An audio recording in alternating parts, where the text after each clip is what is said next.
Our next writer, Lundh, is the author of 5 poetry chapbooks and 6 volumes of aviation history.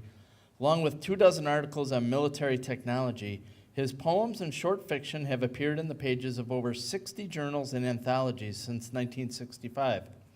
Over the last year, these include Poetry Storehouse, Non-Binary Review, Copperfield Review, River Poets Journal, Crisis Chronicles, Postcard Poems and Prose, Poetry Quarterly, Drunk Monkeys, Children Churches and Daddies, Lake Poetry, and The Binnacle. 2 chapbooks and a collection of short stories are planned for release this year. Lennart, I know you're back there. Oh, there you are.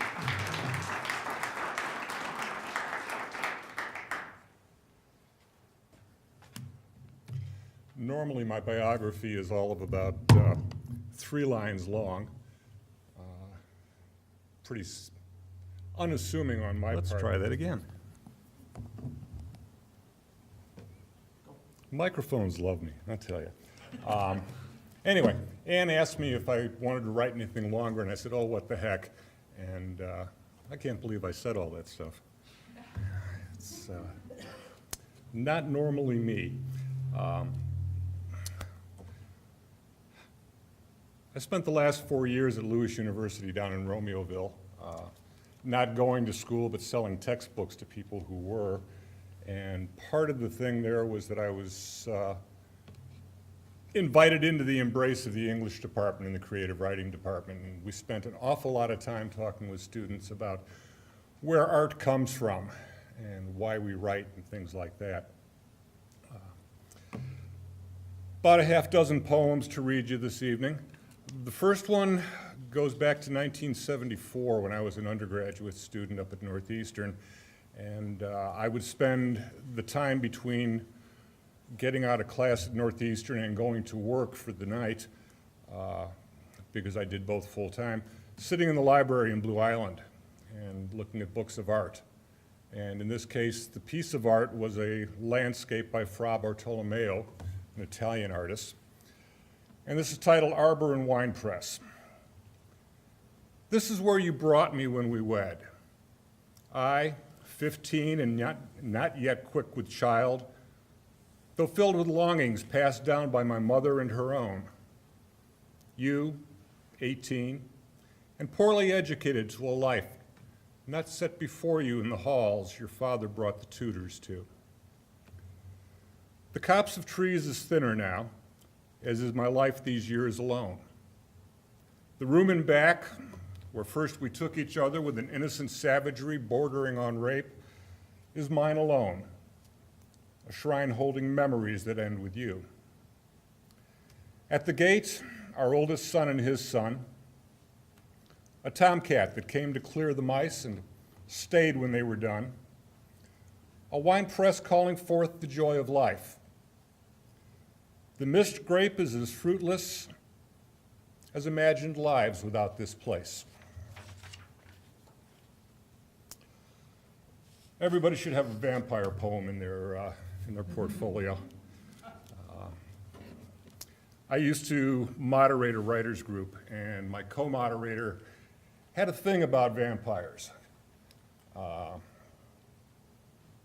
rather embarrassingly. She thought they were the greatest things to slice bread, and everything to her was vampires. So, one vampire's wish is dedicated to Kai. Who told you vampires never age? That's a crock. I'll bet they told you we only drink the blood of virgins, too. Where do they get this stuff? I'm so old, virgins just don't do it. There have been so many, it gets boring, and frankly, I'm not all I used to be. You know what I mean? My joints ache when the moon throbs on the horizon. Thunder hurts my ears, and the rain is hard to fly through. You try it sometime, okay? All I really want is someone to come home to, a woman to rub my feet, tell me I'm forgetful but not batty, to sit around the house and have a drink with. And if one vampire poem is good, two are probably even better. Lynn and I, my wife and I, were at a meeting in the basement of a restaurant where the bar area was one time, and they had an Irish slogan, which I found out later is probably more Scottish than Irish, emblazoned on the wall. They speak of my drinking, but never my thirst, and thus railing at the light. Then I will speak of it, though they fear the sound of my voice, of my tread, the thread of their being breaking with a rail at my lips. I was cast into life like any of them, expelled from the womb to cry around the blood, and after birth to change. And I was sucked into death and beyond, drained of what I was, to cry out for blood, and afterward be only the same. Bloodless, I thirst to briefly fill my veins again. Satiated, I hunger for something, someone, anyone, to warm the emptiness. The ages blur in passing, but the hours, the nights, they crawl like my shadow at a door when clouds betray the moon. God, who might love me still as I love you or not, do I compound the blasphemy when I feel forsaken? I used to love the rising sun. Back in 1970, Lynn and the younger of my two uncles, who was about 9 years older than me, our youngest daughter, who was 1 at the time, and I went to Disneyland. I was stationed out of San Diego at the time with the Navy. That grandson, or that daughter rather, is the mother of our oldest grandson, who is now back from Afghanistan. Mother and child. When you were 1, we spent the day at Disneyland. Your mother, my uncle, and I took turns watching you in your stroller from ride to ride. That night in your crib, you gazed wide-eyed for an hour, digesting, I guess, what you'd seen, and then smiled sweetly in your sleep. You won't remember, but we talk of it still. It's early in the 5th decade since that day. Your son is back from his war, just as I was from mine.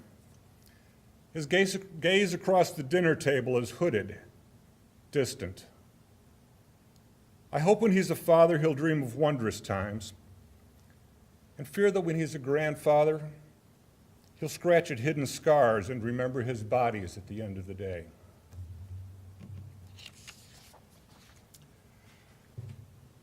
And I think last but not least, definitely not least,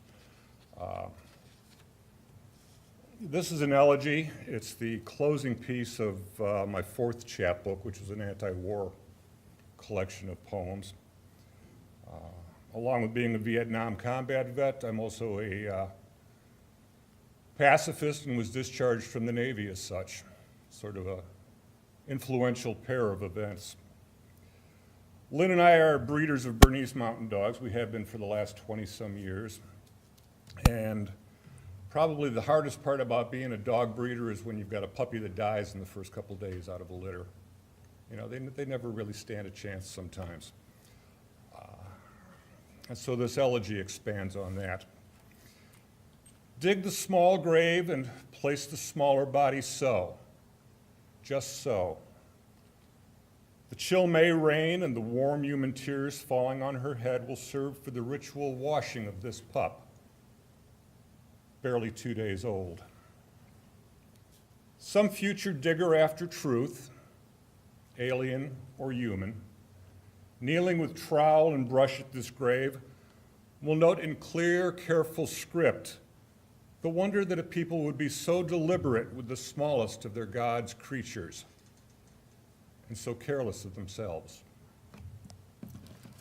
Thank you very much.